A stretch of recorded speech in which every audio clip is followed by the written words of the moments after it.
distinguished guests, ladies and gentlemen. It's a great pleasure being with all of you in New York. So this great American humorist, intellectual writer, great lecturer, Mark Twain, had once said about India that it's is the cradle of human civilization, is the birthplace of human speech, is the mother of history, is the grandmother of tradition, and great-grandmother of legend. And some of the greatest treasures are only to be found in India. So, ladies and gentlemen, this was Mark Twain much earlier, but if you look at India today, it's growing at about 7.5% per annum. The rate is accelerating. Last quarter, we recorded 8.2% growth. But I think the challenge for India is really to grow at higher rates of about 9 to 10% per annum, year after year, year after year, for 3 decades or more, to be able to lift a very, very young population above the poverty line. Almost 70% of India's population, average population is about 70% of the population is around the age of 30. And this, to my mind, is the biggest social and economic transition that is taking place across the world. That the population across the world is aging. Across America, across Europe, it's aging. But the population in India is getting younger and younger. And the average age of population, as you'd see here, I mentioned, is 29 years. And India will remain a young country till 2070. And I think this is the biggest social and economic phenomena that's taking place across the world. So the challenge really is to grow at high rates, and rarely has a country with such a young population not created wealth across the world. And therefore, what is India doing to ensure that it grows at high rates for a long period of time? So first and foremost, I think India had made itself a very, very complex, very complicated, and a very difficult place to do business in. One of the key things which this government has done is to make India easy and simple. Its focus has been to do away with a lot of human intervention. It's done a lot of business process re-engineering. It's tried to cut away a lot of red tape. It's the only government which has scrapped close to about 1,300 laws in India. It's cut away a lot of procedures, rules, regulations. And India has jumped up about 42 positions in the World Bank's ease of doing business. And I think in the coming years, you'll see much more progress made on this. But India is a very large country. It's bigger than 24 countries of Europe, plus another 30,000 kilometers. And therefore, much of the action lies in the states. And the challenge is to make India, the Indian states, easy and simple. And one of the things the government has done is to rank states on performance. So it's ranked states on ease of doing business, it's ranked states on education, it's ranked states on health, it's ranked states on management of water, and it's made good governance good, equivalent to good politics. And if what it has said is that the public must know whether a state is performing or not. So it's put out in public domain whether a state is performing or not. And if you're not performing, then the voters must vote you out. And therefore, it's put out all this out in public domain. So a lot of states, you'll see, are performing because they are being ranked today on a vast range of indices. I think the second critical thing to my mind is that while the rest of the world has moved into protectionism in a big way, I mean, particularly America, and consequent to that, reactions from other countries as well, but India has opened up. And if you look at the foreign direct investment regime of India, India in the last 4 years has opened up every single sector of its economy for foreign direct investment, from defense to e-commerce to housing to insurance to pension funds. Every single sector has been opened up. And as you see here, India's foreign direct investment has grown enormously. In the last 4 years, in the greenfield investment, India has attracted the highest level of foreign investments of close to about $228 billion. And therefore, India's opened up its economy. It believes that opening up the economy for foreign direct investment is good for it. It must be an integral part of the global supply chain. And therefore, I think it has attracted investments. I think the second key thing is, if you were to look at this Bloomberg study, on a vast range of indices, India ranks number one. But I think the important thing for India is that as India moves forward, how it manages the process of urbanization will be critical. In the next 5 decades, India will see close to about 700 million people getting into its urbanization process. When America urbanized, land, gas, and water were all cheaply available. And because they were cheaply available, America had the luxury of living in New Jersey, traveling to New York, guzzling gas, big limousines. You had the luxury of creating cities like Atlanta, where 99% of the people travel by cars. So Americans made cities for cars and not for people. India doesn't have that luxury. Land, gas, water are all scarce commodity when the process of urbanization. The process of urbanization has ended across America, it's ended across Europe, it's nearing its completion in China. But in India, the process of urbanization has just begun. And if you go by the latest McKinsey study, 700 million people getting into the process of urbanization in the next 5.5 decades, the challenge for India is really to create 2 Americas. And do it in a far more innovative, sustainable manner, in a compact, dense manner, in a manner in which you can recycle your water, recycle your waste.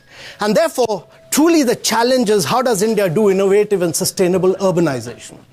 And I think, to my mind, this will be India's biggest challenge. And how does it create world-class infrastructure? So there's a huge opportunity. And as you see this opportunity in terms of roads, high-speed train, which India is doing, is creating vast number of roads, is creating 600 railway stations, is gone in for renewable energy, 175 gigawatts, it's gone in for 40 kilometers of roads, it's gone in for dry ports, it's gone in for industrial corridor. So this scale and size of infrastructure has rarely been created before. And therefore, the challenge is, how does India create world-class infrastructure? And I think this is one unique opportunity. I think the next big thing for India is to understand it, that this government, Mr. Modi's government, has had the courage, it's been bold, to carry out major structural reforms. I think the first and foremost major structural reform has to bring in one tax across the country, and that is the goods and services tax. And this has led to formalization of India's economy in a very big way. We've seen a vast number of formal jobs getting created after the coming in of the goods and services tax, and I think it's led to simplicity and ease in paying of taxes in a very big way. So goods and services tax, which has now settled down in many ways, has been a remarkable moment for India, where all states got together to create one single tax across the country. And this has been a huge process of political consensus making on a taxation structure across the country. And this has led to vast number of waiting vehicles at borders in different states being done away with, reducing the cost of logistics, etc. So GST has been a very big movement forward. I think the second big thing to realize about India is that India is the only country with 1 billion biometrics, is the only country in the world with 1 billion bank account, and is the only country which is using technology to leapfrog. About a decade back, I was working in the fisheries sector of Kerala, where my job was to increase the returns to the traditional fishermen. And we provided outboard motors, crafts, fishing nets, but the biggest challenge was to open their bank accounts. It used to take me 9 months, 10 months to know your customer, and it was a real nightmare to work with self-help groups of fishermen. Last week, I walked into a bank using a device, using my biometric. I could open a bank account in 55 seconds flat. So from 10 months to 55 seconds has been the paradigm shift in India.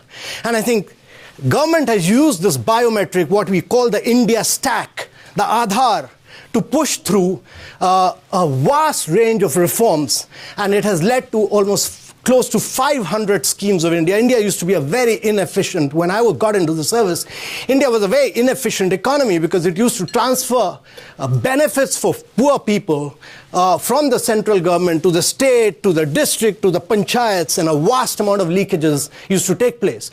And one of our Prime Minister, Rajiv Gandhi, said actually that 85% of the rupee leaks away. But what the government has done is it puts money straight into the bank account of the individual using biometrics, and therefore close to 500 schemes have been transferred. And almost 3 trillion rupees have been transferred to poor people living below the poverty line, and has led to savings of almost 9,000 billion rupees. And it's been a radical transformation in terms of sheer efficiency using biometrics. And therefore, direct benefit transfer to traditional fishermen has made India, to poor people has been a radical transformation in India's sector. So GST, DBT, and third has been the insolvency code, the bankruptcy and insolvency code. Traditionally, in India, businessmen could borrow money from any of the financial institutions, not pay with it, and get away with it. This crony capitalism is dead in India. You don't pay anymore, you lose your business. Cases after cases, this is happening. You don't pay, you get away with it. And therefore, this has required a huge courage, boldness, determination to bring in major structural reforms in India's economy. And fourthly, many middle-class people like me suffered. We could not get our houses because housing, you would give money for housing, you would never get your house. RERA Act was brought in. And therefore, all these have led to major structural transformation in India's economy. So, bold, courageous, structural reforms have taken place. The fifth point I want to make is that India is using technology to leapfrog in many ways. And as you will see here, digitally, we've created the biggest biometric movement in the world. That is, every single Indian today has biometrics. We have close to 447 million internet subscribers. We have the highest number of app downloads in the world today, 12.1 billion downloads. We have a very vast number of Indians on smartphones, but the rate at which cost of smartphones in India is falling today. Another 4 years, every individual will be having a smartphone. And therefore, what you're seeing is a massive transformation. And if you look at India's digital adoption, India's mobile data consumption today is more than the data consumption of USA and China put together. And therefore, what you're witnessing today is a massive digital revolution in India in terms of data consumption, in terms of app downloads, and in terms of sheer use of mobile telephony for digital payments. And each one of us is using our mobile data. We have a unified payment interface at the back. Every single bank is connected. And we use our mobile. Last 1 year, I've not used my debit or credit card. I've used my mobile to make all my digital payments. And my view is that all digital payments today are taking place through an app called the Bharat Interface for Money. And the Bharat Interface for Money, when it came up, did so well that Google came up with a Google Tej. It's an alternative, and Google walked away with 76% of this, and now WhatsApp app has come up with its new payment called the WhatsApp payment. And my view is that India will be the first country in the world in the next 3 to 4 years which will make debit card, credit card, ATM machines all technologically redundant. Every single Indian will be using mobile phones to make digital payments. And India will be amongst the first few countries to make this very major breakthrough technologically. So what you are seeing today is a huge amount of transaction taking place across highways, across all payments, all on mobile today. And therefore, using technology to leapfrog in many, many ways has been a radical transformation in ways. And therefore, as it's shown here, India is truly the second fastest digital adopter among 17 major digital economies of the world. And if you were to look at the mobile data consumption, in the last 4 years, the mobile monthly consumption data has grown by about 31 times. 31 times. We've had a 7x growth in broadband coverage, and the tele density, which 3 years back was 75%, has gone up to 93% in just 4 years' time. So this has been a radical transformation in terms of sheer use of mobile, a huge amount for social purposes, for social, a vast number for digital payment, and a vast range of other activities. The next point I want to touch upon is that India is seeing a huge amount of vibrancy, dynamism, a very different energy in terms of its startup movement. And this energy is rarely to be seen anywhere. It's got the second largest startup movement, and my view is, having traveled between Bangalore and Silicon Valley, that there's greater connect between Silicon Valley and Bangalore city rather than Silicon Valley and New York, because a lot of investments from Silicon Valley is taking place in Bangalore today. And what we are seeing today is over 20,000 startups. Many of them, it's not just that in e-commerce, we have a Flipkart, which has just been valued at $21 billion, taken over by Walmart. But we're seeing some unique startup. One young Indian girl who started teaching Chinese, Japanese, suddenly discovered that the market was for English, and has last year taught 9 million Indians how to speak English, simply because no school or college has done this. So Pranshu Bhandari, 9 million English through an app called Hello English. When the tsunami happened in Tamil Nadu, it was one of our startups called Social Corps, which helped the government of Tamil Nadu to track all the stranded people, assess them, provide them food packages, etc., through the app.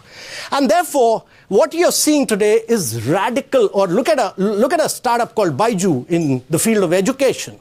I mean, it's a startup in which Mark Zuckerberg has invested his personal money, but it's a startup which has done tremendous work in terms of longitudinal, latitudinal tracking of every single student.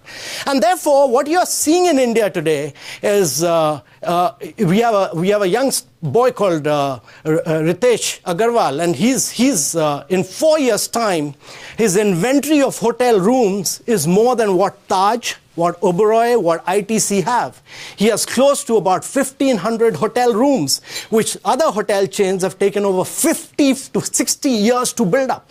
And that is the kind of movement which is taking up. So young energy, and I was quite surprised when the director of IIT Mumbai told me that last year, out of the students who passed out of IIT Mumbai, close to 50% either did their own startup or joined a startup. So you're seeing a tremendous energy in the startup movement amongst the young Indians, an opportunity which was not available when I was growing up. And the last point I want to make is that there's a huge amount of global innovation taking place in India. And global innovation started with Bangalore, it spread to Hyderabad, now spreading to Pune and Gurgaon. And many of the innovations that have taken place in India has happened for the world. I mean, if you were to look at the ECG machine for General Electric, which used to be made here for $35,000 in the United States of America, GE was able to do for $3,000 in India. It enabled them to do a ECG for $1 as compared to $30. All innovation on the back of Bangalore city. If you look at Microsoft Bing, it was innovated in India. Honeywell's turbocharger was innovated in India. The Shell has just done something unique. It's done up through a process called IS2. It has done conversion of waste into petrol in technologically the finest way possible. And a huge Bosch, Siemens, Huawei, all the top companies of the world today have their R&D centers in India. And we have close to about 1,100 companies doing research and development, and it's not about frugal engineering alone, it's about excelling in the world. So John Decree's 60 HP tractor, a vast range of new innovations have taken place in India for the rest of the world to enable the world to benefit from innovation, technology, skills of India. So a huge amount of innovations have happened in this. And many of these, as I said, if you were to look at the unicorns from India, they're growing, they're expanding, and in many areas, Ola, for instance, has taken on Uber in the Indian market. I talked about Flipkart, Swiggy in food delivery. Many of them have done uniquely well.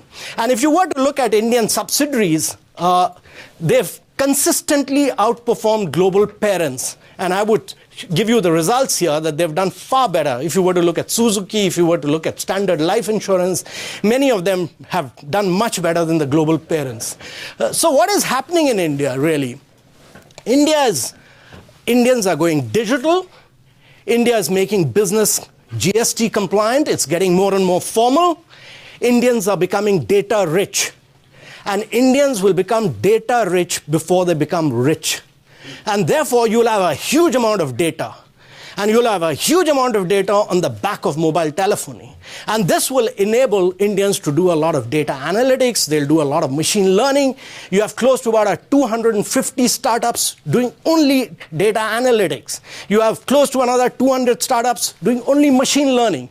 And what will happen as a consequence of this is that a lot of financial inclusion will take place on the... You don't need to go to physical banks. The days of physical banks are over. The days of physical managers are over. All this will happen on the back of data analytics, on the back of artificial intelligence, on the back of machine learning. And therefore, India will go from being data poor to data rich in the next 3 years. This will be the biggest transformation the world would have ever seen in terms of sheer data, analytics, machine learning, and our ability to lift vast segments of population above the poverty line on the basis of just data and our ability. And we are launching on the 25th the biggest health insurance scheme in the world. 500 million people, up to an amount of 500,000 rupees. 500 million people the world has never seen. We are linking up 150,000 primary health centers to district hospitals where they'll get digitally treated by doctors sitting in district hospital. The world has never seen this. And this will throw up a huge amount of health data which will be analyzed and enable medical records to be built up. So what we will see is a major transformation. And the other major transformation that will happen in India is the transformation which will take place simply because India has only 20 cars per 1,000 people. America has 950 cars per 1,000 people. Europe has 880 cars per 1,000 people. And therefore, as India moves to a sharing, more connected, and a zero-emission world, the legacy issues in India will be very low. And therefore, its transition towards a zero-emission world and its ability to move towards a shared world will be much easier. And Indian roads will not be just packed with cars, but India will drive towards public transportation, towards cycling, towards a sharing and a connected world. And therefore, the latest study by Morgan Stanley says that by 2030, India will be the biggest driver. India will be the Auto 2.0 leader by 2030, and every second car sold in the world, every second car sold in the world will be a car for an Indian in the world today. And therefore, ladies and gentlemen, I just wanted to show you that by 2030, if you were to look at the size of India's economy, India would be a 6.8 trillion economy. It'll be the third biggest economy in the world. And this is a study by the Department of Agriculture Economic Research Service of the United States of America. But if you were to look at 2050, which is the subject of discussion today, and if you were to go by this PwC's analysis, India's will be the fastest growing economy up to 2050 in the world. And its rate of growth will be the highest at that point of time. But having said this, let me tell you, ladies and gentlemen, that India has challenges. India has several challenges. I think the first and foremost challenge to my mind is that India must push for greater levels of gender equity. India has a vast number of women who do not work. The worldwide average is 44%. In India, about 28% of the women work. Our biggest challenge is to create jobs, push for greater numbers of jobs. And if India was to only reach that level of 44 to 45%, India would be adding about $700 billion to its economy. So it's very important. As a conscious policy, men have to push for gender equality in a bigger way to push for growth. And this, in turn, will make a radical difference to India. The second key point I want to make is that it will be very difficult for India to grow at high rates year after year, till India doesn't become an export-driven economy. India has grown on the back of its domestic demand, but it's very important that India must become a very efficient manufacturer of goods. It's grown on the back of services sector, but manufacturing is critical. It must grow to size and scale, and it must actually manufacture to global excellence and must have the ability to penetrate global markets. Every single country of the world which has grown at rapid rates for long period, Japan, Korea, China, they've grown on the back of export markets. And therefore, India must become a greatly export-penetrating economy, and that's critical for India. And the third point I want to make is, which India is stressing upon, is that it's very difficult for India to grow unless and until the parts of India, several parts of India, which have not done well in education, health, nutrition, they make up for it. And it's very important that India grows with equity. And it's very important that we focus on nutrition, health, education in parts of India where we've lagged behind, and there's a huge focus on this. The Prime Minister's own focus on Gram Swaraj Abhiyan, that is people who've left behind to make up for them, saturating through 7 schemes of Government of India, and focusing on 115 backward districts. We don't call them backward, we call them aspirational districts. Focus on them to make them a very major partner in our growth story so that growth with equity becomes critical. So ladies and gentlemen, I've given you the pluses, I've given you the challenges, and it's important that India meets these challenges head on. Let me conclude. Let me conclude with this 14th century Indian poet. He was a Muslim. His ancestry was Turkish. He wrote in the Persian language. A Muslim, ancestry Turkish, writing in the Persian language, 14th century India. And he counted himself to be the luckiest man to be born in India in the 14th century. And he said he was the luckiest man because, and he wrote, and he said he was the luckiest man to have India as his motherland. And in 14th century India, he wrote how exhilarating is the atmosphere of India. There cannot be a better teacher than the way of life of its people. If any foreigner comes by, he will have to ask for nothing because Indians treat them as their own and teach them how to smile like a flower. So ladies and gentlemen, the atmosphere of India, much like the 14th century, what this great poet Amir Khusro was talking about, 14th century, India today is going through a very exhilarating period. The atmosphere is exhilarating, and we'll teach all of you when you come to India how to smile like a flower. So thank you, ladies and gentlemen.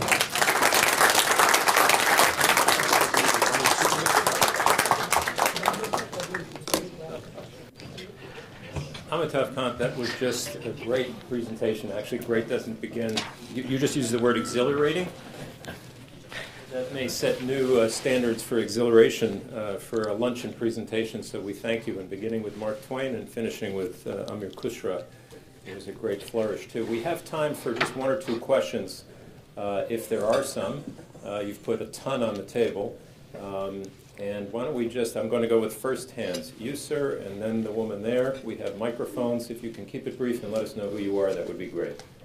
First of all, great to have you. Your energy infected, I think, every one of us, and it certainly was inspirational. My question is about in a side, you made a comment about America being protectionist. So I wanted to explore that with you. We had the Marshall Plan to build into Europe after World War II. Officially, it ended in the 60s, but with our asymmetrical tariff regime, the Marshall Plan has continued invisibly and has cost. We have really transferred American wealth from the world's largest creditor nation since President Reagan's time to now the world's largest debtor nation, We've literally transferred our wealth to every nation on earth, China, India included, because of tariffs. So I don't think we're really being protectionist, and I think because there's going to be the sea change, and the Supreme Court is going to change with Kavanaugh, I think, aside from one belt, one road, I think the biggest change on the marketplace is going to be America is not going to give itself away anymore. And how does that affect India? See, Dr. Panagaria has been my guru. So I'm a great believer in the theory of comparative advantage. And, you need to look at the world as one single market. And eventually, if you keep protecting, you're only making things more expensive for the American consumer here. And you will discover this sooner than later, that if I have a comparative advantage in solar, China has it, or if I have it in textile, it's better to import that from India or from China, solar energy, and export what you are good at, rather than try and protect across the board. It'll make things more and more expensive. So I believe truly that it's important, and I totally agree with you that several countries of the world have made it big on the strength of the American market, but also American multinationals have penetrated several countries of the world. I mean, multinationals of America have grown on the back of Indian and Chinese markets. So everyone, you need to do what you're good at and excel in that. And one more here. Reminder, we'll have time for more questions when the panel comes. Robin Meredith, author of The Elephant and the Dragon. You gave a very optimistic presentation, and I hope that everything you said comes true. But I wanted to ask you for some specifics on the labor market, because you said you rightly named this demographic dividend that India has as a very big positive, but it seems to me it's only positive if in fact you deliver on the jobs for these people who will otherwise have great numbers of disaffected youths without a job. And second, and related, is you said you think that the most important thing is to push Indian women into the workforce. Also, of course, think that's a wonderful idea. However, the two of those things together are quite a big challenge. Could you spend a bit more time on that? Why do you think that you will be able to fix that? No, one is I made this point because I strongly believe that it'll be very difficult for India to grow, and I raised all those challenges. And I strongly believe that it's very difficult for India to grow at 9 to 10%, which is what PwC is saying, for 2050, year after year, unless and until there's not enough focus on women. And you need to provide better nutrition. You can't do this in a situation where every third woman is anemic, where you have stunted children, where you have a lot of wasted children. It's not possible, and therefore you need to break this vicious cycle of malnutrition. And you need to lay a lot of emphasis on education and health. And I think what this government is now trying to do is to do this in a very, very big way. It's brought in some very radical changes in its policy for nutrition. And actually, the last couple of months, the Prime Minister has rolled out a series of initiatives across nutrition. We have a major Poshan Abhiyan to ensure that there's better nutrition. And I think he's personally monitoring a lot of what is happening in the health. Our expenditure on health used to be very low. It just used to be about 1.3%, but with this rolling out of Ayushman Bharat, it'll go up to about close to 2.5%, and then subsequently, in the subsequent years, it'll go up to 3%. And in the higher education sector, we've carried out some very, very major reforms, which were recommended by a committee, which was chaired by Dr. Panagaria. So major reforms on the education side, and there's a huge focus on learning outcomes now for schools at the lower levels. So a huge emphasis on social advancement. And I think the point about labor laws is critical. So the government has put in place, using digitization is put in place, this focus on putting all the labor laws together so that you have actually just one card. You are able to meet all the labor requirements through just that one number, which is through your Aadhaar. There's been an amalgamation of several laws together. So a huge amount of reforms have been carried out in that sector as well. So we need to break now for a moment, but I know there are other questions. We'll take some a bit later with the panel. I share the questioner's optimism, and that all of the predictions you've made and those great opportunities come true. But mostly, sincere thanks, Amitav Kant. Please, Thanks. Warm applause for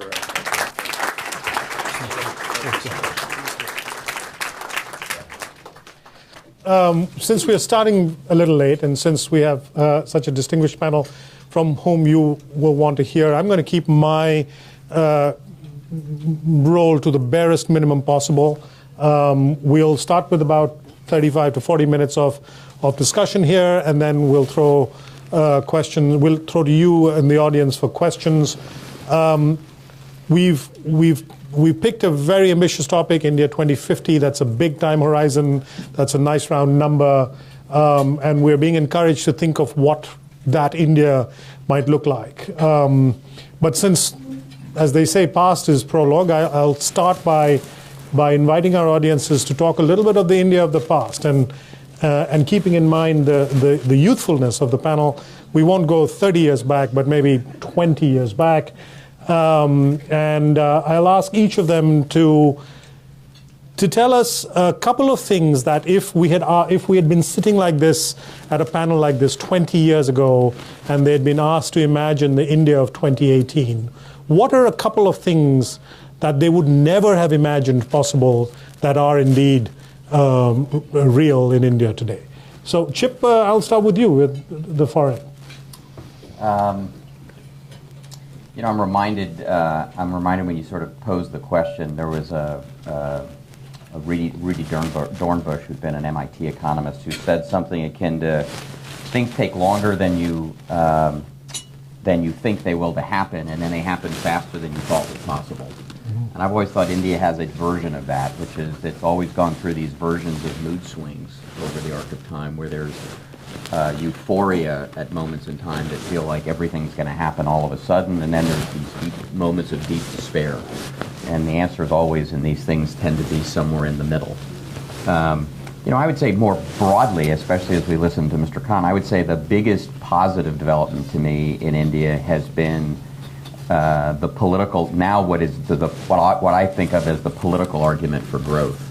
I mean, in many ways, I think India's history, in my mind, its single greatest accomplishment, one of the most distinguishing elements is the fact, which it's the biggest surprise, but it's also the most obvious, is that India remains a coherent nation.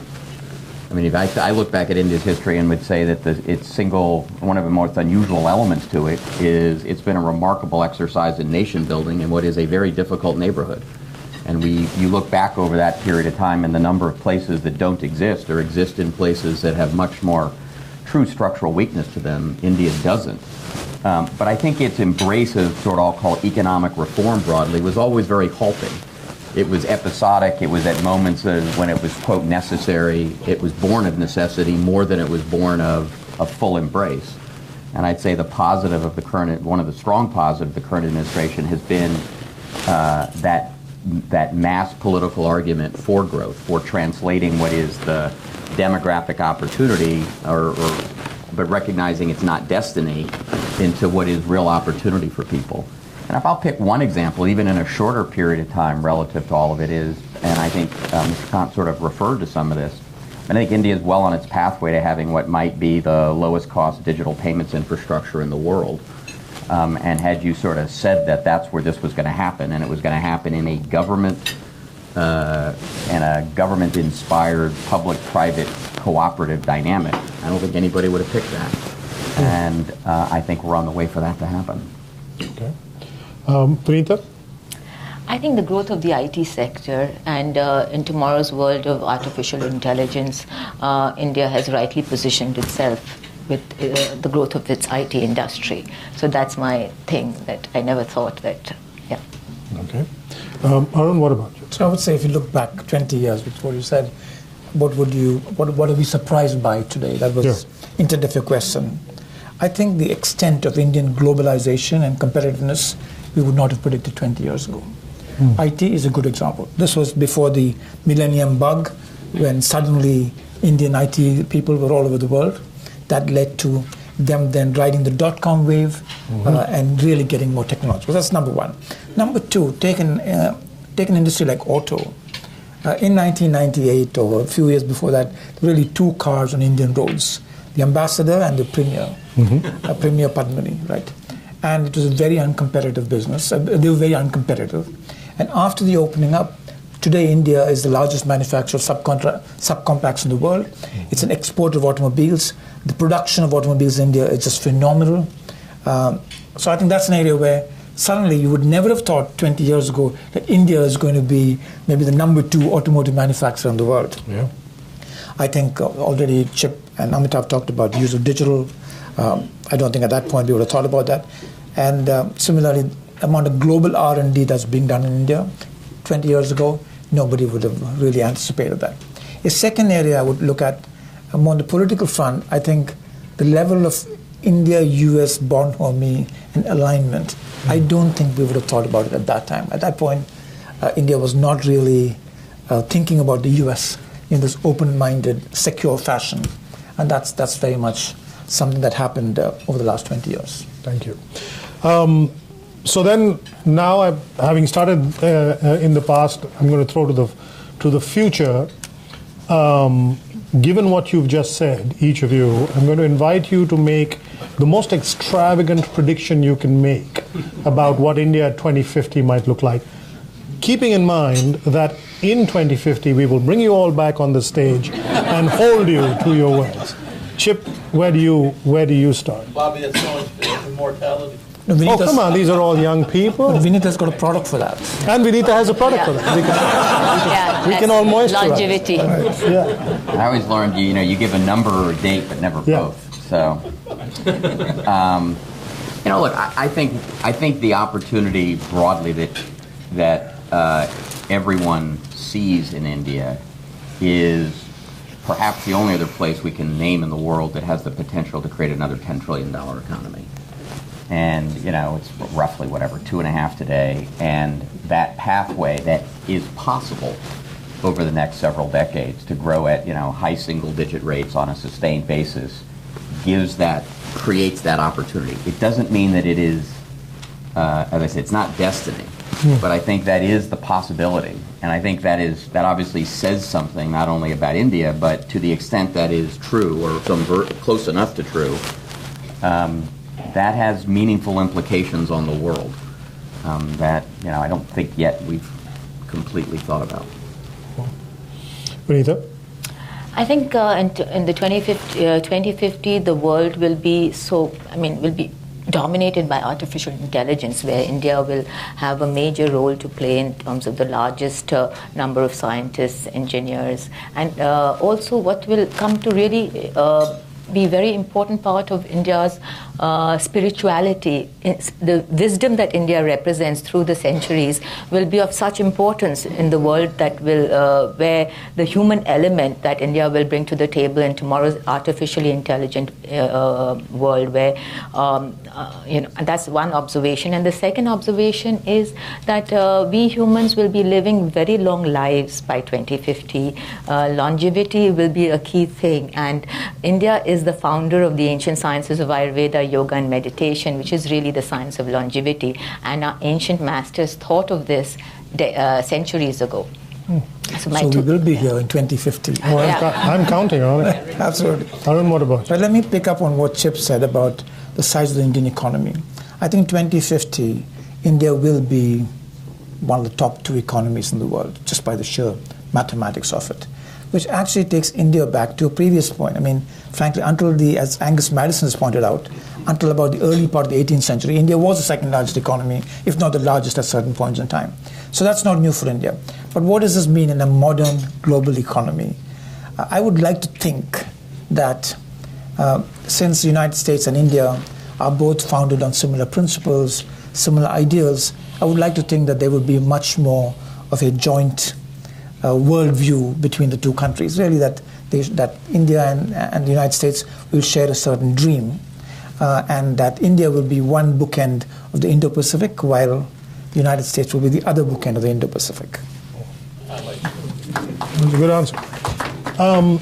So I'm going to reverse the polarity a little bit and start with you. What is the single greatest hurdle to getting to where you see India in 2050? What is the one thing, I mean, there may be more than one, but the single greatest hurdle, the one that you feel that if policymakers, Amitabh is sitting right here, who has the ear of all the important policymakers of the country, what is the one thing that you would say he ought to be putting his attention to, that the one hurdle to remove between now and getting to the India of 2050 that you can imagine? Well, I'd rather not look at a micro hurdle. Okay. I'd look at what can so it can be conceptual. the issue. Sure. What would I worry about? Okay. In terms of the nice picture of 2050 that we all spoke about. What I'd worry about is the increasing inequality. It was referred to by Amitabh when he talked about women, for example. That's a good example. But generally, increasing inequality combined with, again, a word that Amitabh used, with cronyism and crony capitalism. So the progress of the Indian economy along well-understood rules of fairness, etc., if that's broken by the predominance of crony capitalism and the increasing of inequality, I think we'll end up with a country that has a lot of alienated people. And when you have a lot of alienated people, then history tells us that new kinds of regimes will come up. So that is, in my view, the worrisome scenario for India, that inequality and crony capitalism and cronyism, etc., take India from a different direction from the dream that I just talked about, which is a democratic, fair, free and rules-based society. I think quality education, because I think there's India demographics, we have a young population which needs good, meaningful employment. I think what is seriously lacking in the Indian economy is quality education and the capability of our youth to take up good jobs. Do you find this as an entrepreneur, someone who employs people? Do you? Definitely. There's there's so many. There's a lack of quality youth, quality educated youth. I think that's the biggest problem. I think one of the biggest successes of American economy is great college education, and we need more institutions like that. Chip? Yeah, I would say first I'd start by saying I think in the short run, India's issues are more domestic in nature. Its challenges are its own, and it states more in its own hands. That's not necessarily true everywhere in the world. I think in India's case, I'll come to the longer run, but I think in the shorter run, it has its own sets of decisions to make about how it sort of fulfills the opportunity that's transparently available but isn't guaranteed. And I think there's a whole slew of things, and you can come at it, I think as you were referring kind of at a micro level of what you need to happen in various ways. And the way I would come at it, I would say, if you looked at the demographics, India peaks demographically something around 2030, when you've got about a third of the population that exists somewhere between the ages of 15 and 35, and it has lots of nice dimensions to it. And I think that's the period of time over which it roughly needs to kind of step up to what those opportunities are. Simplistically, two things, I'd say, look, India's greatest strength has always been its talent, its people. We've seen that in the course of the just fantastically interesting entrepreneurs we've backed over long periods of time and people we've had a chance to work with and the like. But, the flip to it is while much gets talked about physical infrastructure, it's the soft infrastructure that's most relevant. Education, healthcare, and the like. And there's a lot of that still has a very bimodal distribution to it. Incredibly good at the high end and not particularly available the other way. It's sort of skewed in that sense. My own pet issue has always been land. I mean, I've always sort of said, the cost of land in India is broadly too expensive. It extracts too much of the rents relative to the path of economic development. And I think it's been one of those sort of Achilles heels underneath it all that broadly across a wide swath of things. So I think over the longer haul, to the extent we're all reasonably in the ballpark about the size and strength that India aspires to, I do think the global issues become more complicated.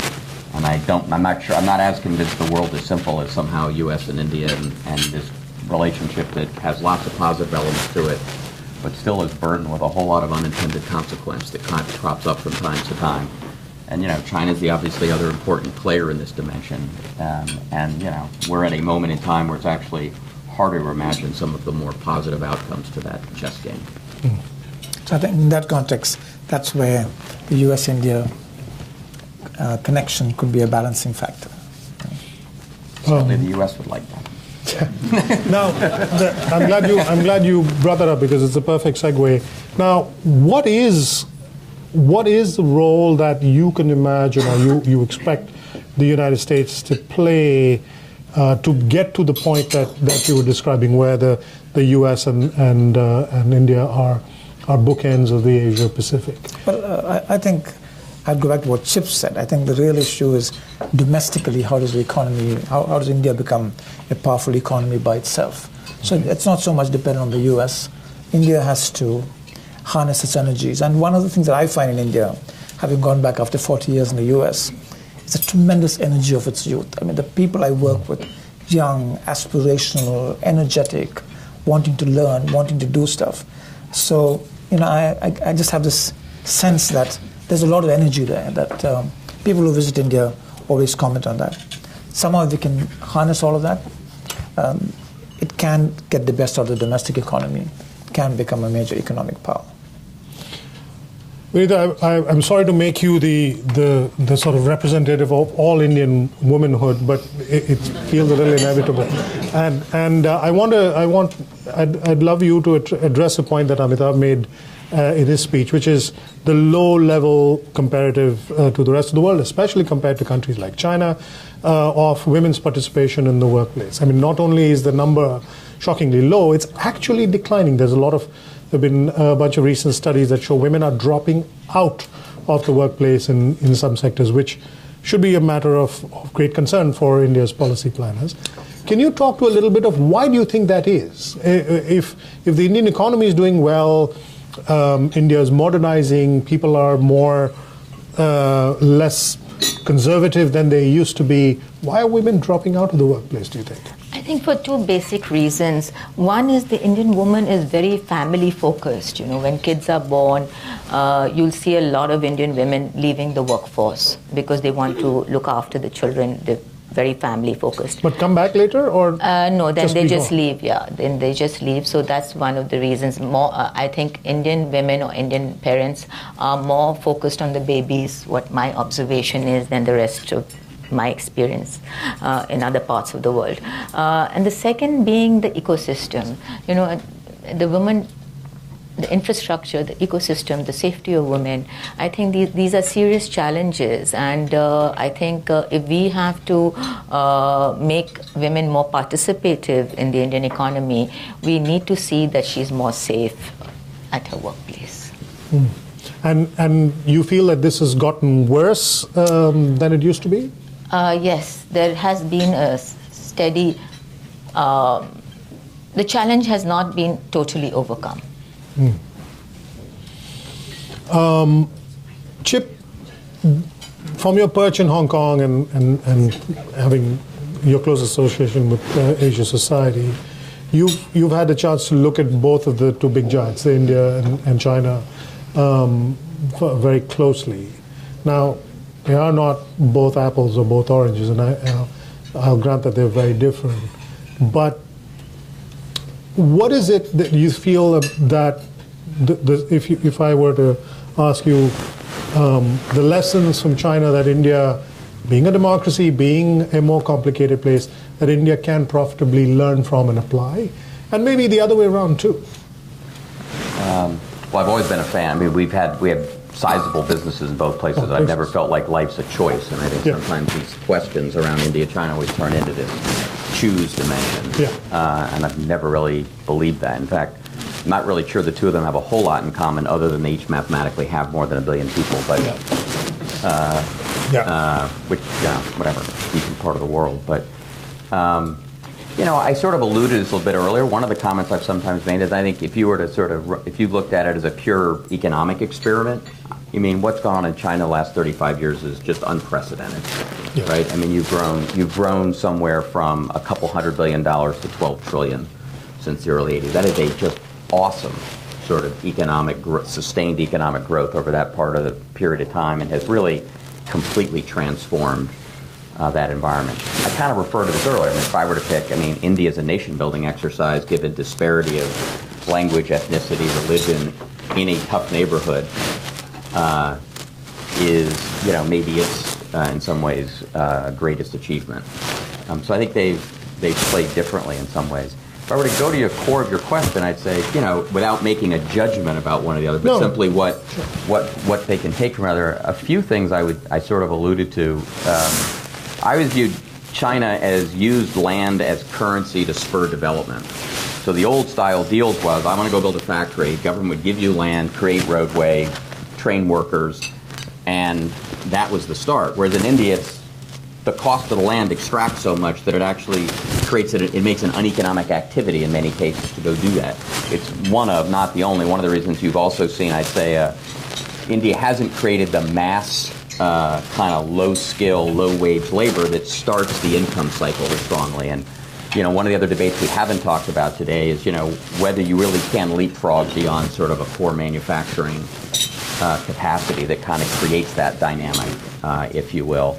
And it's not that the IT segment hasn't been wildly successful. It has, but it's not the mass absorber of labor in the same way manufacturing is. And I'd say maybe the last one on that topic is China embraced urbanization as a means of economic growth in and of itself. The mere movement of people from farms to cities is productivity enhancing, and it actually creates its own source of labor and economic activity. And I think for India that's been a harder transition in some ways. In part it's philosophical. India lives in its villages, and there's been this embrace of rural life as somehow and it's been, in my view, kind of less committed, less clear. I actually think one of the issues, Mr. Kant sort of referred to it, is the need to embrace urbanization in a more fulsome manner. And you see elements of that now, as he referred to a lot of them, most visibly in the short run. You see it in traffic jams as the subways get built in Bombay and in Delhi. So I think there's interesting lessons to come from that. Sure. Actually, if I might add a couple of points, I think one is I think China, the way they execute at scale, which is difficult for a country like India, but I think may be possible for some of the state governments to do. So, like the Shenzhen that was set up, well, now state governments are thinking about doing those kinds of projects. I think that is a lesson for India to learn how to harmonize and execute at scale. Now, one of the things I'm really impressed with what China is doing now is their focus on research and the number of patents that are coming out of China. And now they're big focus on artificial intelligence, and they're determined to become a world leader in AI. So again, a central strategic move and executing at scale. Well, the only person on stage who's making things is you, Vineet. And both these gentlemen brought up points that I think you can expand on a little more, which is, as well as Amitabh talking earlier about Make in India. Talk a little bit about what it is like to make in India. What are the challenges of making in India, and what, if anything, stands in the way of your achieving the kinds of scale that Arun is talking about? So to take up a couple of points that he said, about land being expensive. Yeah. I've always thought land has to be expensive. India has close to 1/5 of the world's population, but we don't have 1/5 of the world's land mass. So thereby, theoretically, land is expensive. I think the government is doing a lot to make in India or made in India much better. But if you compare it with just another example of China, the kind of support that the government gives to industry to be the world's leading manufacturer that China is today, I think there has to be more government and entrepreneurial partnership to see that India is more export-oriented. What if Biotique was a Chinese company? Sorry to interrupt. What would you have got from the government that you don't get in India? Well, at Biotique, I just did it. That was the only way I did it. I mean, at that time when I founded the company, most products were imported, but we did total vertical integration, that we manufactured all our packaging. I had all the plants specially grown by Indian farmers. So I really focused on every aspect of the business, and I ticked all the boxes that we took care of it. But I think it would be very difficult for an entrepreneur starting to tick all the boxes. So from the very beginning. But when I started, I was the only one, so I had to do it. And if you were an entrepreneur starting today, whether or not you're a woman, how would things be different? Well, I would get a lot more support. The government is much more supportive today. It's less bureaucratic. In the days I started, there was not much support.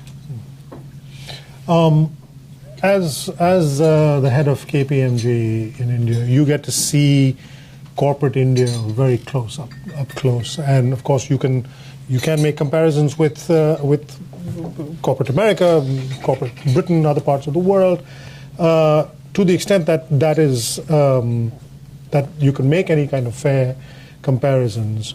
What is the evolution of corporate behavior, corporate culture in India that you feel gives us hope for how things are going to go in the next few years, and what are some of the challenges there? In corporate culture, you said you went back to India after 40 years. I went back 2.5 years ago after 25 years abroad, and it was quite astonishing to me to see the change in behavior within companies.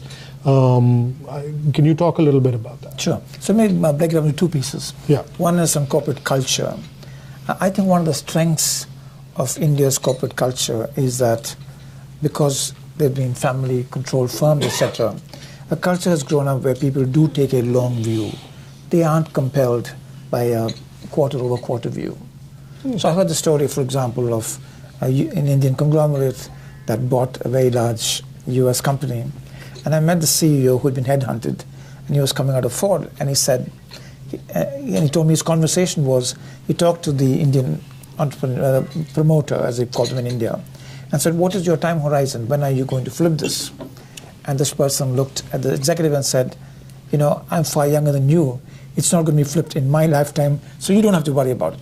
So they were into it for the long term, which I think is a great advantage of the culture of India. And I find that seeps through, and people are willing to take a bit of a longer term view than you see in the West. Now let me come to the governance. For the same reason that you have families that control these things, you've got to pay attention to the governance. And there's more and more attention to that topic.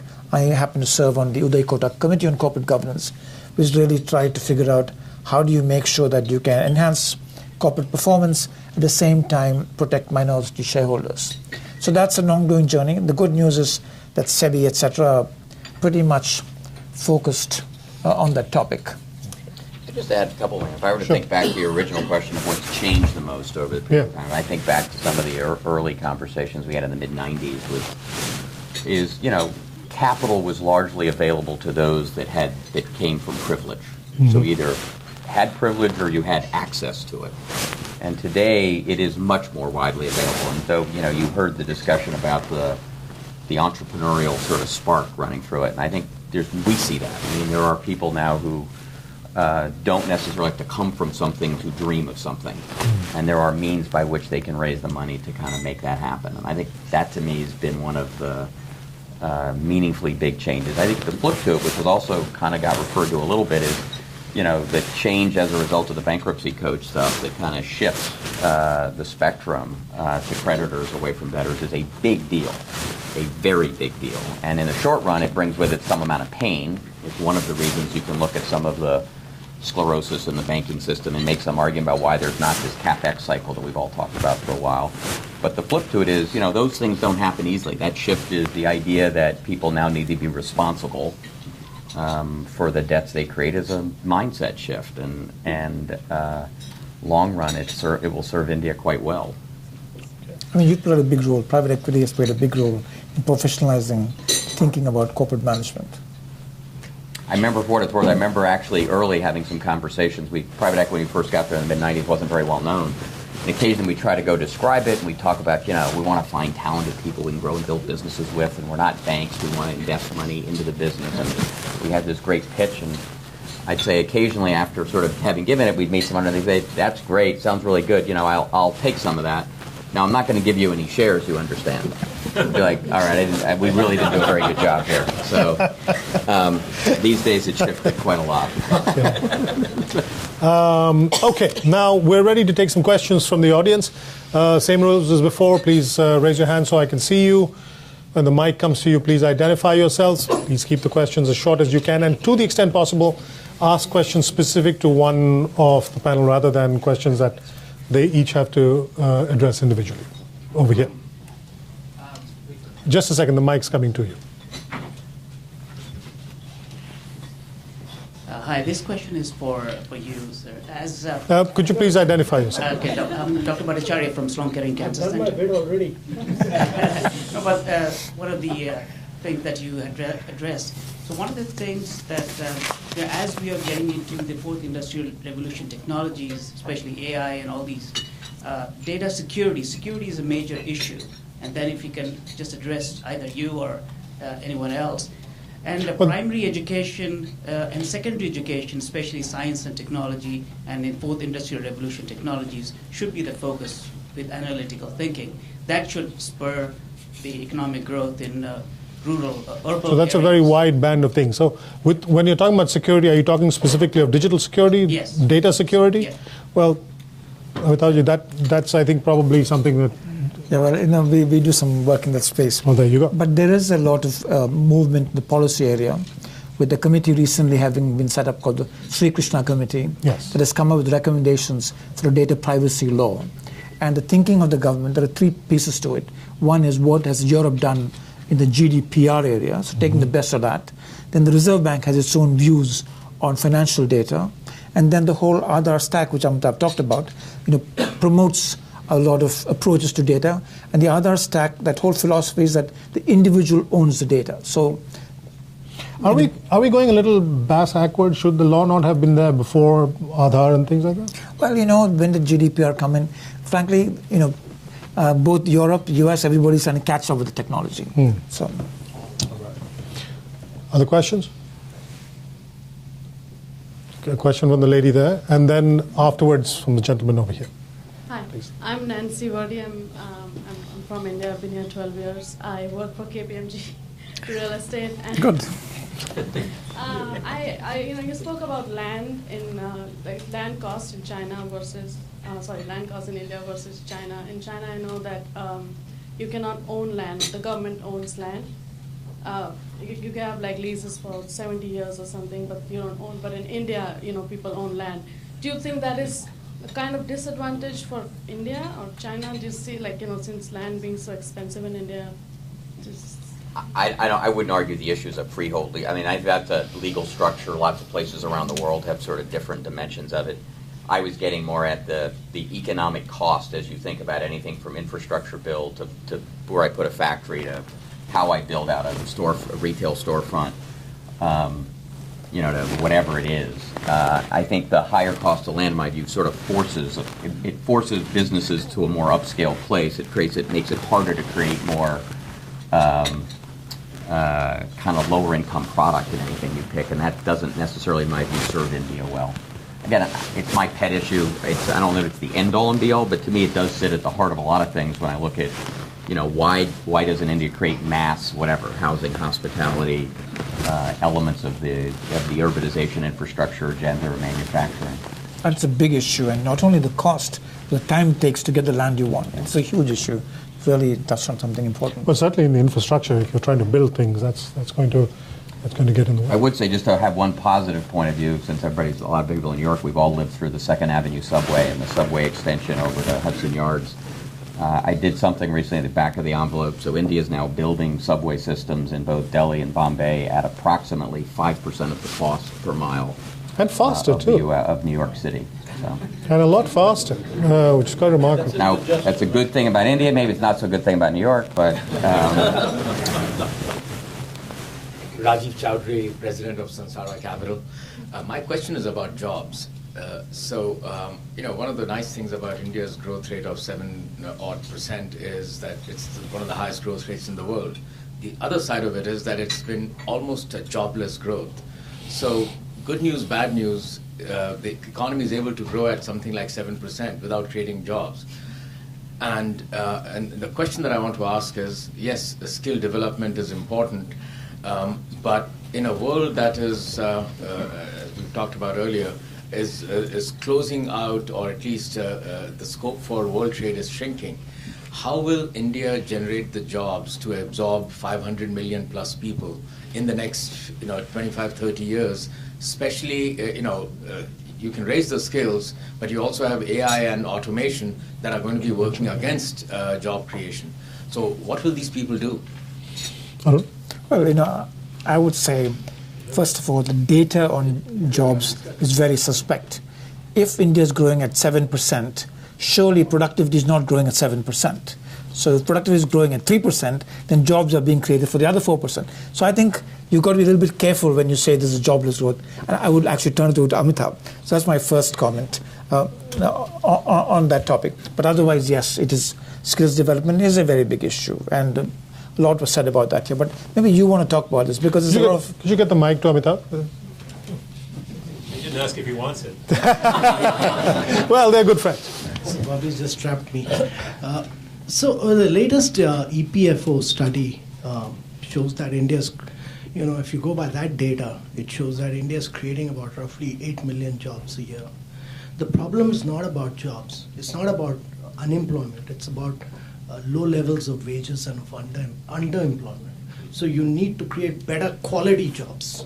That's important. It's also aspirational. The Indians who are coming into the workplace aren't aspiring for the same kind of jobs as they used to. This issue about jobless growth is totally false. It's, as Arun said, it's not possible for India to be growing at 7.5% without jobs. We have several analyses in recent times, one by Ghosh and Ghosh, another by, completely reliable if they have that name. Yeah. That's why I mentioned.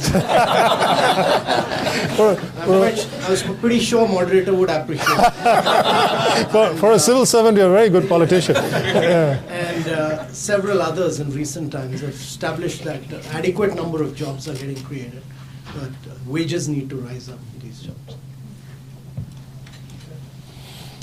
One question here from another Ghosh. Maybe here it is. Ghosh and Ghosh. Yeah. Ghosh and Ghosh. My name. It's on. My name is Chuni Ghosh. I have been an entrepreneur here in the US, as well as started a manufacturing company in the 90s in India. And I have some experience about the difficulties on the manufacturing. Mm-hmm. And without manufacturing, I don't think the India's 8% growth rate can be sustained. I would like to hear from Mr. Kant about what is being specifically done on that front. I think this will need a massive amount of effort and massive government attention, to say the least. I promise this is the last time we'll ask you to answer a question. Actually, the government has laid a huge amount of emphasis on manufacturing and across sectors. I think the latest study, which has just come out 2 days back, really shows that almost all the sectors across the board, I mean, it's a study of CEOs by CII, of all the top 500 odd CEOs, shows that all of them, they've reached their peak capacity utilization, and they're all getting into fresh investments. So in future, I see, in the coming months, I see a huge amount of fresh investments getting in. I see a huge amount of capital formation taking place across the board. And government has simplified, the entire objective of ease of doing business of Prime Minister Modi has been that make things easy and simple for people to manufacture. The whole process of digitization across the board has been that, and the whole objective of pushing for GST is that India should become a very easy country for manufacturing so that the logistic cost falls very heavily. Is that a point you wanted to make? No, I would just add to that for manufacturing to really get to scale, we need to get the SMEs in India integrated into global supply chains. I think that is going to be very important because in the US as well, SMEs are the real employment generators. So to do that, it needs to be easy for things to come in and out of India. So there are trade facilitation issues, tariffs issues, which we need to be very watchful that those facilitate that integration. There's a question first from the back, and then I'll come to you. Hi, I'm Vanya Desai. You mentioned youth and education of youth. So I wanted to ask the panel what you think the core root cause is of the lack of education across the greater, because we have such high education in India, but at a high level, but not across. What's the root cause, and if you were in charge of fixing the problem or addressing it, what would you do? It's another tough question. No, I promised we are not asking Amitabh any more questions. Rita, as someone who employs people, you were talking earlier about the thing. Where, if you had to put your finger on the problem, what explains the disparity between the extraordinary achievement at the top end of the education pyramid of Indians, and then the sort of really poor quality at the base?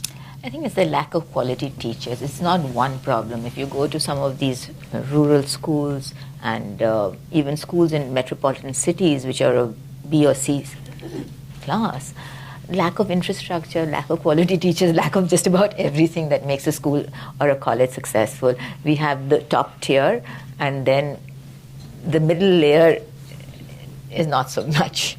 And there is the bottom layer, middle and bottom is really lack of everything, actually. Maybe some observation in the US, we have the same problem. Yeah, I don't know. Yeah, I mean, you could argue the US has some of the same issues, and I don't know there's an easy answer to that. I think everywhere in the world sort of faces some elements of that. Some of it's clearly money and sort of the devotion of resources. But I think in most cases when people have done studies, whether it's here in India and on different scales, it's not just the aggregates, it's sort of the efficiency of how they're deployed. It's actually interesting. I just you end up with a lot of the sort of you end up with a lot of this that sort of ends up being that the overseers of these activities have, you know, skewed incentive structures around this becomes the stuff of you know, patronage and the like, as opposed to. So I think it's a pretty complicated issue, but I think it is maybe one of the most important elements that India has to address. I mean, I'll give you an example in Silicon Valley. Yeah. In San Jose, which is the heart of Silicon Valley, 60% of the Hispanic kids who go to high school don't finish high school. In San Jose, California. So this is a big issue. So that having those two tiers is a big issue here as well. Well, in India, it seems to be different in one aspect, which is that there is an enormous appetite for the education. Dropout rates are nowhere near that high. People are struggling to get their kids into school, and once they get into school, I'm not talking about rural India, in urban India certainly, people don't drop out. They sort of stick through it. In fact, if anything, they may stay in school, including university, a little longer than they really ought to. That doesn't seem to be the problem. I was just going to use an example. I just recently, last week, went home to my hometown in India, which is Visakhapatnam in the southeast, in Andhra Pradesh.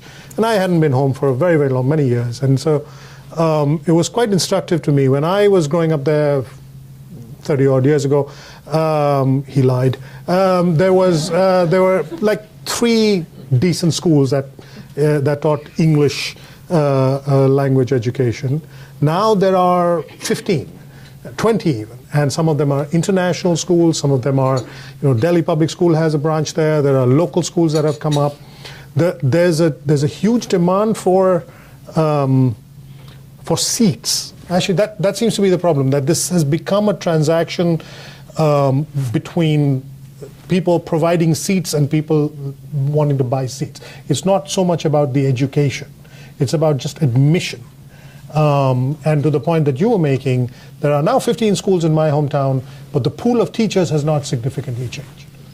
And so the quality of teaching in each of these schools has dramatically declined, although the number of people going to those schools and paying much more by way of fees has greatly increased. So there seems to be a huge gap there between, and I don't know if this is just a lag, whether, and you may have to be an economist to get this, whether this is just a lag and whether over a period of time this adjusts itself and teachers magically spring out of thin air and fill the gap, or whether this is a structural problem that won't get fixed until someone decides they're going to fix it.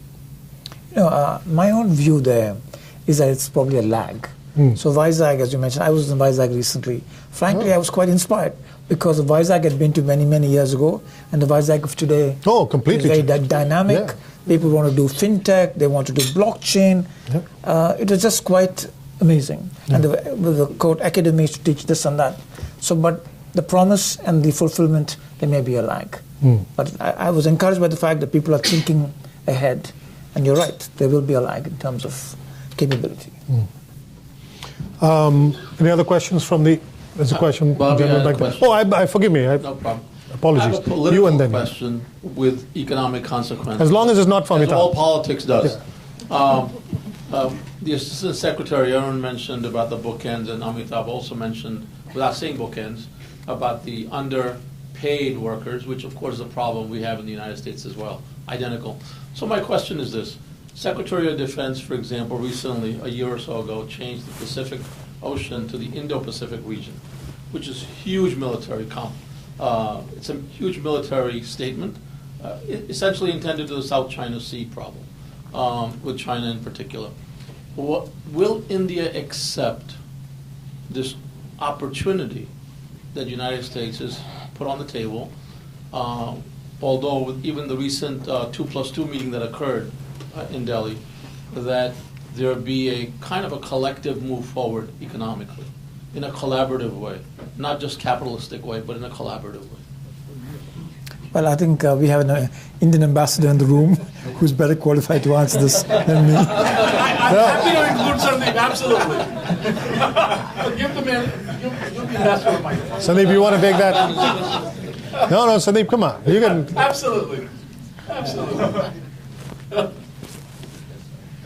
No, this is quite a sabotage. But anyway, I think I think that the answer is in the question, in the sense that the 2+2, which happened just a few days back in India, I think the outcome document, if you see, I think both sides are really committed to working together. And there were certain skeptics who said that there are spoilers in the relationship, such as Iran and Russia, and the maturity with which both sides handled the Iran and the Russia issue in the relationship, I think indicates that both are willing to cooperate. And as the former Secretary of State says, India-US relationship is the most important relationship for the next 100 years. And we are only talking of 2050.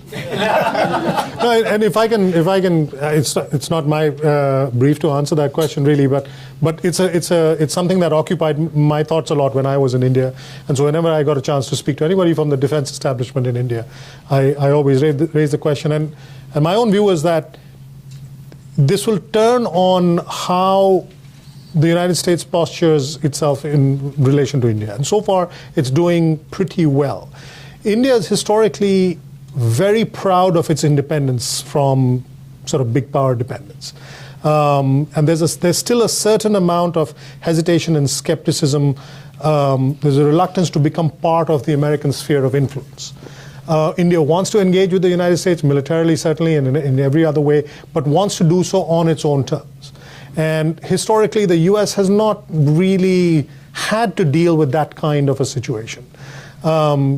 America's relationships with other countries have either been, we're the dominant partner, you're the junior partner, or you're the adversary and we're adversarial. So India represents a new kind of challenge for America. And so far I've been quite impressed by how well the defense establishment in this country has recognized that, and in all kinds of communications with the Indians, as with the 2+2, has shown a willingness to treat India as a almost equal partner. And as long as that continues, I think the possibilities are limitless. There's one last question at the back, and then we'll break. My name is Shiv Kumar. I run a technology startup company. My question actually is for Mr. Amitabh Kant. No, Amitabh's not taking any more questions. Amitabh's not taking any more questions. You can ask him afterwards. So if you have a question for the panel... Maybe Secretary Arun can answer this. Okay. India. So all the great definitive, progressive, constructive steps that are the building blocks for India to march towards the aspirations of 2050, how much of those building blocks are potentially reversible if there was an outcome in 2019 elections that's very different than what these agendas are being set forth by the current government? So I just want to know what is the implication of a potential change, maybe to a coalition government coming up, that could derail and set India back from this growth agenda? Actually, it's a good question for all three. Yeah. I think it's a good way to end the discussion. I won't claim to be an expert on this topic, but the first observation I would make is that many Indian government programs have survived from one government to the next. So Aadhaar is a good example. It was set up by the previous government. This government adopted it. GST is another good example. And GST might have gone through many cycles, but the point is that many of these programs do in fact survive governments. However, if, like in any parliamentary system, if you don't have a proper majority, then it's going to be more difficult to move forward, move forward strongly and rapidly. But in general, do I think any of these things will be reversed? I don't think so. Vinita, when you make projections for your company, when you think as an entrepreneur about what you want to do next year, the year after next, and so on, do you pause at any point to think, I'm going to make this decision based on what the election result is going to be? Not really, because we are in the consumer goods industry. Personal care penetration in India is at a very low level. Consumers are, so the consumer base is increasing. The number of people who are using branded consumer care products is increasing. So it's really not based on the election. Our projections are not based on the elections. Mm-hmm. I was saying, as an American, talking about electoral dynamics or political stability doesn't seem a topic that we should be qualified to talk to the world about.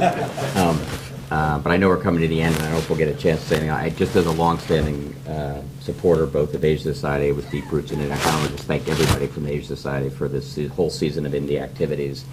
I think for a lot of us, we've waited a long period of time to kind of see this degree of coordinated activities across the range of activities Asia Society covers. And for those of you that are here for this, please go stop and see the art exhibition downstairs. I think for all of us, if all of us, if all we'd done was sort of maybe buy more of that 25 years ago, it would have made life much easier. You did pretty well, because a couple of pieces downstairs belong to him. And I was going to try to work this very cleverly into one of the questions. I failed to, so I'll come out with it quite clumsily. He used an expression to describe himself earlier before this discussion, which I think the Indians in this room, especially the NRIs, the non-resident Indians, would appreciate. Chip describes himself as the RNI, the resident non-Indian, which I think is a very elegant way to put it. Thank you from my side to members of the panel, and I'm going to invite Ashwini Tiwari of the State Bank of India to come up and do the formal thank yous.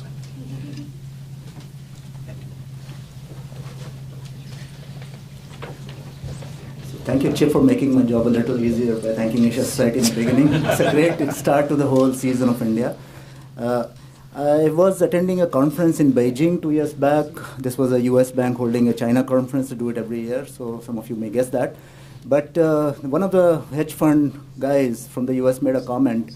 India is like, this question came up, China and India. It comes up everywhere. So the question was, what do you think India is doing and what China is doing? He said India is 2 steps forward, 1 step back. So we kind of have to calculate all the time. And for 2050, as some of the panelists have pointed out, Mr. Khan pointed out, we probably need to take 5 steps forward, and definitely there'll be a step back, surely. Because we are a frothy democracy, we need to take everyone along, all opinions along. So taking that into view, I guess this is already happening. Mr. Khan did lay out in his very energetic and uplifting presentation all the building blocks which are put in place.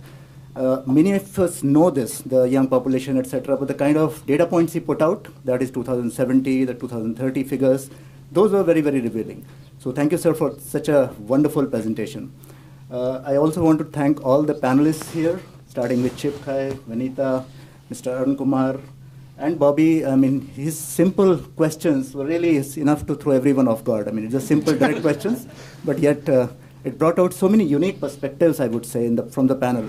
Starting from the land cost, which is surely an issue needs to be talked about, also to women's safety infrastructure, again a very, very important issue, and also to Secretary Kumar's hopes, and I think this is already fructifying of US-India partnership on both sides of the Pacific as 2 pages of a book. So great perspectives brought out by the panel. I want to thank all of the panelists and Bobby. I want to thank all the audience here, because these questions which came from the audience, some of them were so good, and some of them were slightly difficult to answer actually.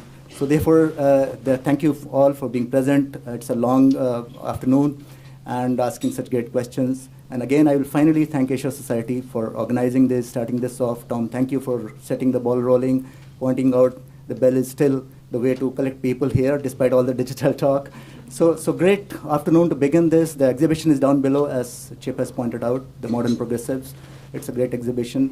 Mr. Krishan Khanna was to be here. I believe he's not here, but nevertheless, this is a great exhibition. Please take time out to see it.